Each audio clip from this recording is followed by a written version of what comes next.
আমরা দেখব ডাল্টনের আংশিক চাপ সূত্র। ডাল্টনের আংশিক চাপ সূত্রটা কিভাবে আসবে এবং কিরকম সেটা।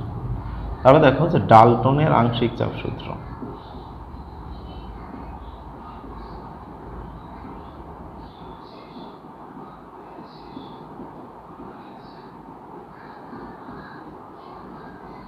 দেখো ডাল্টনের আংশিক চাপ সূত্র কি?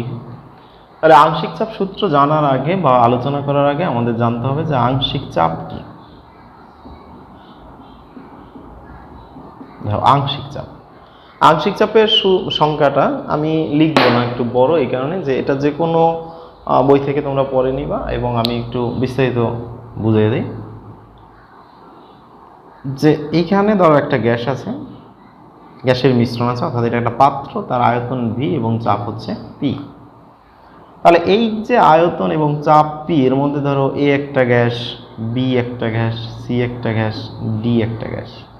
তাহলে এ বি সি ডি এই চারটা গ্যাসের মোট প্রেশার অর্থাৎ মোট চাপ হচ্ছে পি, মোট চাপ সমান পি।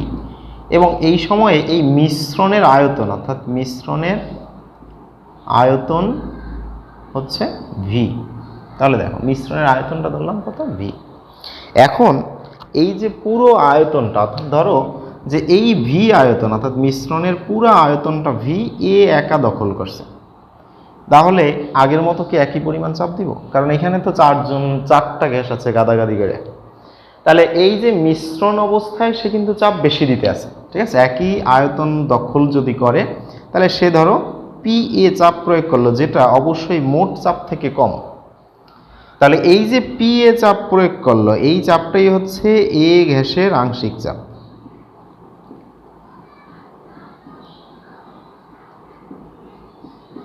তাহলে আশা করি বুঝতে পারছো। আমি আবার বলি, এ এবং বি এবং সি এবং ডি অর্থাৎ চারটা গ্যাস আছে একটা পাত্রের মধ্যে, তাদের মিশ্রণের মোট আয়তন হচ্ছে ভি এবং মিশ্রণের মোট চাপ হচ্ছে পি। এখন ওই মিশ্রণের সম্পূর্ণ আয়তন যদি কোনো একটি উপাদান গ্যাস একা দখল করে, তাহলে সে যেই চাপ প্রয়োগ করবে সেই চাপটা আমরা ধরিয়ে নিলাম কত, পি এ। তাহলে সেই একা চাপটা অবশ্যই মোট চাপ থেকে কম, তাহলে সেই চাপটাকেই বলা হবে এর আংশিক চাপ। তাহলে আমি সংজ্ঞা আকারে যদি বলি, তাহলে সংজ্ঞাটা এইরকম যে কোনো একটি গ্যাস মিশ্রণের সম্পূর্ণ আয়তন কোনো একটি উপাদান গ্যাস যদি একাকী দখল করে, তাহলে সেই গ্যাসটি যে চাপ প্রয়োগ করবে তাকে ওই উপাদান গ্যাসের আংশিক চাপ বলা হয়। যেমন ধরো তোমরা পাঁচজন বন্ধু একটা কিছুতে বল প্রয়োগ করতে আসো, ধরো কিছু একটা টানতে আসো, ঠিক আছে, যে একটা বস্তু জায়গায় এক জায়গা থেকে আরেক জায়গায় নিতে আসো, তখন তোমরা পাঁচজনের সমষ্টি যেই বলটা, তো ওই জিনিসটা যদি একজনই নিতে চাও তাহলে তো আর সেই একই পরিমাণ বল তোমরা প্রয়োগ করতে পারবে না। তাহলে একা যেই বলটা প্রয়োগ করলো সেটা হচ্ছে অংশ অর্থাৎ আংশিক বল, এবং পাঁচজনের সমষ্টিগত যে বল সেটা হচ্ছে মোট বল। ঠিক এইরকমভাবে এ বি সি ডি এরা সমন্বিতভাবে যেই চাপটা প্রয়োগ করে সেটা হচ্ছে মোট চাপ। এই একই আয়তন দখল করিয়া কোনো একটা উপাদান এ অথবা বি অথবা সি অথবা ডি, এরা যেই চাপ প্রয়োগ করবে সেটা হচ্ছে আংশিক চাপ। তাহলে এই গেল আংশিক চাপের কথা। এখন তাহলে ডাল্টনের আংশিক চাপের সূত্রটা কি? ডাল্টনের আংশিক চাপের সূত্রটা হচ্ছে এইরকম, এই যে আংশিক চাপ, ঠিক আছে, দেখো আমরা যদি বুঝে থাকি তাহলে এইভাবে লিখতে পারি যে পি এ এর আংশিক চাপ পি এ, বি এর আংশিক চাপ বি এ, সি এর আংশিক চাপ মানে সরি পি এর এ এর আংশিক চাপ পি এ, বি এর আংশিক চাপ পি বি এবং সি এর আংশিক চাপ পি সি। ঠিক একইভাবে ডি এর আংশিক চাপ পি ডি। এই ক্ষেত্রে দেখো এদের যদি আমরা যোগ করি তাহলে আমরা এই মোট চাপটা পেতে পারি। এটাই হচ্ছে ডাল্টনের আংশিক চাপ সূত্র। তাহলে দেখো ডাল্টনের আংশিক চাপ সূত্রটা হচ্ছে কোনো গ্যাস মিশ্রণের উপাদানসমূহ যদি বিক্রিয়াবিহীন অবস্থায় থাকে তবে তাদের আংশিক চাপের সমষ্টি মোট চাপের সমান। তাহলে মোট চাপ সমান হচ্ছে আংশিক চাপের সমষ্টি, চাপের সমষ্টি। এটাই হচ্ছে ডাল্টনের আংশিক চাপ সূত্র। তাহলে আবার একটু খেয়াল করো যে মোট চাপ ডাল্টনের আংশিক চাপ সূত্র মতে মোট চাপ হচ্ছে মিশ্রণের আংশিক চাপের উপাদান সমূহের আংশিক চাপের সমষ্টি। তাহলে আংশিক চাপ সূত্রটা কীরকম আবার খেয়াল করো, যে কোনো একটা গ্যাস মিশ্রণের উপাদানগুলো যদি বিক্রিয়াবিহীন অবস্থায় পাশাপাশি অবস্থান করে, সেক্ষেত্রে তাদের আংশিক চাপ সমূহের সমষ্টি, অর্থাৎ দেখো প্রত্যেকটার আংশিক চাপের যোগফলটা মোট চাপের সমান। এটা হচ্ছে ডাল্টনের আংশিক চাপ সূত্র। এইখান থেকে আমরা এই সূত্রটাকে আরেকটা ফর্মেটে লেখা যায়, যে উভয় পাশে ধরো প্রত্যেকের আংশিক আয়তনগুলো আমরা গুণ দিতে পারি। তার মানে মোট চাপ ইন্টু মোট আয়তন ইকুয়াল, তাহলে পি এ, অর্থাৎ এখানে পি এ না লিখে আমরা একটু 1 2 লিখি, তাহলে বুঝতে সুবিধা হয়। তাহলে P1 V1 plus P2 V2 plus P3 V3, এই সূত্রটা অনেক কাজে লাগে। অর্থাৎ P3 V3 মানে যে এইখানেই শেষেই না, যদি আরও উপাদান থাকে আরও চলতে থাকবে, ঠিক আছে। তাহলে হচ্ছে যে ক্ষেত্রে দেখো যে পি এ ইকুয়াল এইরকম থাকবে, অর্থাৎ আয়তনগুলা সমান। কারণ হচ্ছে আমরা যখন আংশিক চাপ হিসাব করি তখন তো পাত্রের পুরো আয়তনটা ওই গ্যাস দখল করে, সেই ক্ষেত্রে বিবেচনা করা হয়। তাহলে যে পি ইকুয়াল টু এরকম, এগুলো যদি আমরা যোগ দিই তাহলে দেখো এখান থেকে আমরা N A plus N B plus N C, এই টোটাল রাশি থেকে আমরা এই আর টি বা ভি কমন নিতে পারি। এখন দেখো এর মূল সংখ্যা যদি এন এ হয়, বি এর মূল সংখ্যা যদি এন বি হয়, সি এর মূল সংখ্যা যদি এন সি হয়, সেক্ষেত্রে আমরা লিখতে পারি যে N A plus N B plus N C equal মোট মূল সংখ্যা এন। তাহলে এইটুকের পরিবর্তে আমরা লিখতে পারি এন আর টি ভাগ কি ভি। তাহলে এই যে এন আর টি ভাগ ভি, এটা সমান কিন্তু দেখো এখানে আছে কি পি। সুতরাং আমরা লিখতে পারলাম P A plus PB plus PC equal to P, অর্থাৎ আংশিক চাপের সমষ্টি ইকুয়াল মোট চাপ। আমরা আবার একটু দেখি যে আমরা আদর্শ গ্যাসের সমীকরণের ক্ষেত্রে জানি পিবি ইকুয়াল টু এনআরটি, এবং ধরে নিলাম যে একটা পাত্র, সেইখানে আয়তন আছে ভি, এবং এ বি সি তিনটা গ্যাস আছে, তাদের মূল সংখ্যা যথাক্রমে এন এ এন বি এবং এন সি। তাহলে পি সমান আমরা সমীকরণটা ঘুরেলে এনআরটি বাই ভি। সুতরাং প্রত্যেকের আংশিক চাপ বের করতে পারি। আংশিক চাপের ক্ষেত্রে আয়তনটা প্রত্যেকেরই সম্পূর্ণ আয়তন, অর্থাৎ এখানেও বি, এখানেও বি, এখানে বি। আমরা করলাম কি যে আংশিক চাপগুলো যোগ দিলাম। তাহলে আংশিক চাপগুলো যোগ দেওয়ার পরে এখানে আরটি বাই ভি কমন নিলাম। আরটি বাই ভি যদি কমন নিই তাহলে এখানে থাকলো এন এ, এখানে এন বি, এখানে এন সি থাকলো। N A N B N C, অর্থাৎ এই পাত্রের সবগুলার মূল সংখ্যাকে যোগ দিলে মোট মূল সংখ্যা এন পাওয়া যায়। তাহলে N R T by V, তাহলে দেখো P equal to N R T by V, সুতরাং পি বসায় দেওয়া যায়। তাহলে আমরা লিখতে পারি যে P A PB PC equal, অর্থাৎ এদের সমষ্টিটা পি এ মোট চাপের সমান। এখন আংশিক চাপের সাথে মোট চাপের একটা সম্পর্ক দেখতে হবে, যে আংশিক চাপের সাথে মোট চাপের সম্পর্ক খুবই গুরুত্বপূর্ণ। দেখো আংশিক চাপ এবং মোট চাপ ও মোট চাপের সম্পর্ক। তাহলে আংশিক চাপের সাথে যদি আমরা মোট চাপের সম্পর্ক দেখাই, সেক্ষেত্রে হচ্ছে এইরকম, যে ওই পাত্রের চিত্রটা আবার একটু আমরা কল্পনা করি, যেখানে এ আছে, বি আছে এবং সি আছে। এদের মূল সংখ্যা যথাক্রমে এন এ, এন বি এবং এন সি, ঠিক আছে। এখন এইখানে একটা বিষয় দেখো, যে এই যে এ এর জন্য আমরা লিখলাম কি, লিখলাম যে P A equal to N A R T ভাগ ভি, ঠিক আছে। বি এর জন্য লিখতে পারলাম P B equal to N B R T ভাগ ভি। সি এর জন্য লিখতে পারলাম P C equal to N C R T ভাগ ভি।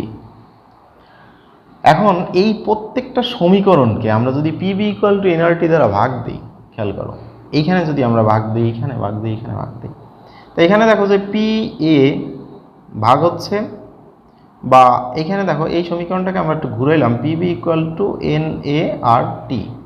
তাহলে এই সমীকরণটাকে আমরা পিবি ইকুয়াল টু এনআরটি দ্বারা ভাগ দিলাম।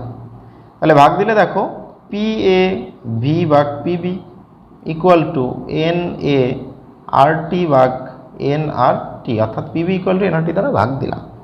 তাহলে ভাগ দিলে হলো কি, যেখানে দেখো ভিভি বাদ যায়, তাহলে থাকলো পি এ ভাগ পি ইকুয়াল, এখানে থাকলো এন এ ভাগ এন। সুতরাং আমরা লিখতে পারি P A equal N A ভাগ এন ইন্টু পি। তাহলে এইখানে যেই সমীকরণটা আসলো, দেখো আংশিক চাপ ইকুয়াল টু এই অংশটা কি, তাহলে একটা অংশ আসছে এন এ ভাগ হচ্ছে এন, এই অংশটা হচ্ছে মোল ভগ্নাংশ, মোল ভগ্নাংশ। তাহলে এই মোল ভগ্নাংশটা কি? মোল ভগ্নাংশ হচ্ছে দেখো যে উপাদানের মোল সংখ্যা ভাগ হচ্ছে মোট মোল সংখ্যা। তাহলে আমরা যদি বাংলায় লিখতে চাই তাহলে লিখতে পারি উপাদানের মোল সংখ্যা ভাগ হচ্ছে মোট মোল সংখ্যা, অর্থাৎ মিশ্রণের মোট মোল সংখ্যা। তাহলে উপাদানের মোল সংখ্যাকে যদি আমরা মিশ্রণের মোট মোল সংখ্যা দ্বারা ভাগ দেই তাহলে ওই উপাদানের মোল ভগ্নাংশ পাওয়া যায়। তাহলে সেই মোল ভগ্নাংশকে একটা প্রতীক দ্বারা প্রকাশ করা হয়, সেটা দেখতে এক্স এর মতোই, তোমরা এক্সই লিখবা, কিন্তু আসলে সেটা এক্স না, সেটা হচ্ছে কাই। ঠিক আছে, তাহলে মোল ভগ্নাংশকে প্রকাশ করা হয় কি দ্বারা? কাই দ্বারা।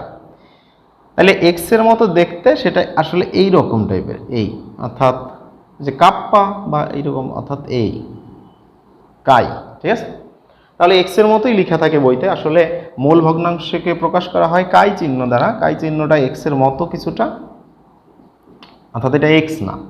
তাহলে দেখো যে মূল ভগ্নাংশ বলতে আমরা বুঝি কি, উপাদানের মূল সংখ্যাকে যদি মোট মূল সংখ্যা দ্বারা ভাগ দেওয়া হয় মিশ্রণের, তাহলে আমরা মূল ভগ্নাংশ পাই। এইখানে তাইলে আমরা কি লিখতে পারি? দেখো এর আংশিক চাপ, তাহলে এইখানে আমরা একটা লিখতে পারি যে আংশিক চাপ ইকুয়াল মোল ভগ্নাংশ ইন্টু মোট চাপ। ঠিক আছে, তাহলে আংশিক চাপ ইকুয়াল হচ্ছে মোল ভগ্নাংশ ইন্টু মোট চাপ। তাহলে বিষয়টা আবার দেখো যে আংশিক চাপের সাথে মোট চাপের সম্পর্ক ঠিক একইভাবে আমরা এখান থেকে যদি লিখতে যাই তাহলে পি বি ইকুয়াল লিখতে পারি যে কাই বি ইন্টু মোট চাপ, পি সি ইকুয়াল এই কাই সি ইন্টু মোট চাপ। তাহলে এখানে P A equal to chi A into মোট চাপ।